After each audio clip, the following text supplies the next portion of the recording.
മനോവിഷമത്തിലകപ്പെട്ട ഒരാൾ പ്രാർത്ഥിക്കേണ്ട ഒരു പ്രാർത്ഥന ഉണ്ട്. ഒരല്പം ദീർഘമാണെങ്കിലും നമ്മൾക്ക് ഉണ്ടാകുന്ന മനോവിഷമ സമയത്ത് ആ പ്രാർത്ഥന വളരെ ഉപകരിക്കും.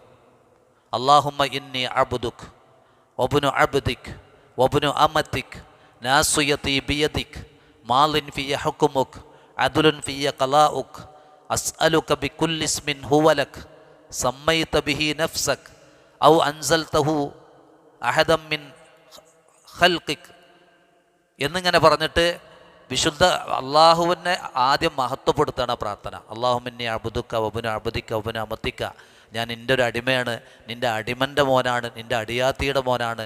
നാസുയത്തി ബിയദിക, എൻ്റെ മൂർധാവ് അല്ലെങ്കിൽ എൻ്റെ നിയന്ത്രണം അള്ളാഹുവിൻ നിൻ്റെ അരികിലാണ്. മാലിൻ ഫിയ ഹുക്കുമുക്ക അദുലുൻ ഫിയ ഖലാഉക, നീ എന്ത് വിധിച്ചാലും എന്നിൽ നീ എന്ത് വിധിച്ചാലും അത് നീതിയാണ്. നിൻ്റെ വിധി എന്നിൽ അത് നീതിയോടെ നടപ്പിലാക്കപ്പെട്ടിട്ടുണ്ട് എന്നൊക്കെ പറഞ്ഞിട്ട് അസ്അലുക ബികുല്ലി ഇസ്മിൻ ഹുവ ലക്, നിനക്ക് എത്ര നാമങ്ങളുണ്ടോ ആ നാമങ്ങൾ വെച്ച് ആ നാമങ്ങൾ കൊണ്ട് ഞാൻ എന്നോട് ചോദിക്കുന്നു.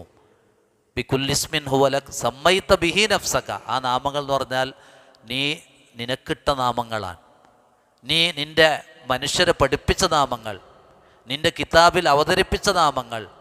ഇനി അവിസ്തഅ്തർത ഫീ ഇൽമിൽ ഗൈബി ഇൻദക്, നിൻ്റെ അടുത്ത് ആർക്കും പറഞ്ഞു കൊടുക്കാതെ നീ പാത്തുവച്ച എത്ര നാമങ്ങളുണ്ടോ അതൊക്കെ വെച്ച് ഞാൻ ചോദിക്കുന്നു. എന്നിട്ട് ആ പ്രാർത്ഥനയുടെ അവസാനം കാണാം, അൻ തജ്അലൽ ഖുർആന റബീഅ ഖൽബി വനൂറ സ്വദ്രി വജലാഅ ഹുസ്നി വദഹാബ ഹമ്മി.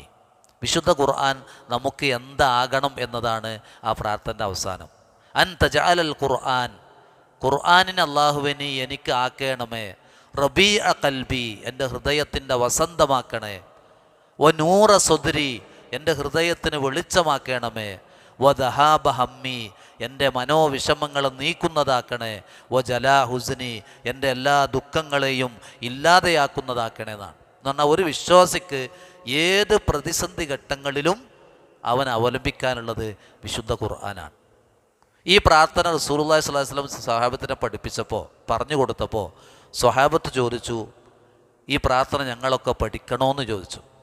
അപ്പോൾ റസൂലുള്ള പറഞ്ഞത് ഇത് കേട്ടവരൊക്കെ പഠിക്കണം എന്നാണ്. ചില പ്രാർത്ഥനകളെക്കുറിച്ച് റസൂലുള്ള പറഞ്ഞ പ്രത്യേകതയിൽ ഒന്നതാണ് ഈ പ്രാർത്ഥന ഒരാൾ എവിടെ വെച്ച് കേട്ടോ അവനത് പഠിക്കണം. നമ്മളെന്ത് ചെയ്യണം? അത് പഠിക്കണം. മനോവിഷമ സമയത്ത് ഈ പ്രാർത്ഥന നിർവഹിച്ചാൽ അള്ളാഹു അവൻ്റെ വിഷമം മാറ്റി സമാധാനം ഇട്ട് കൊടുക്കുന്നതാണ്.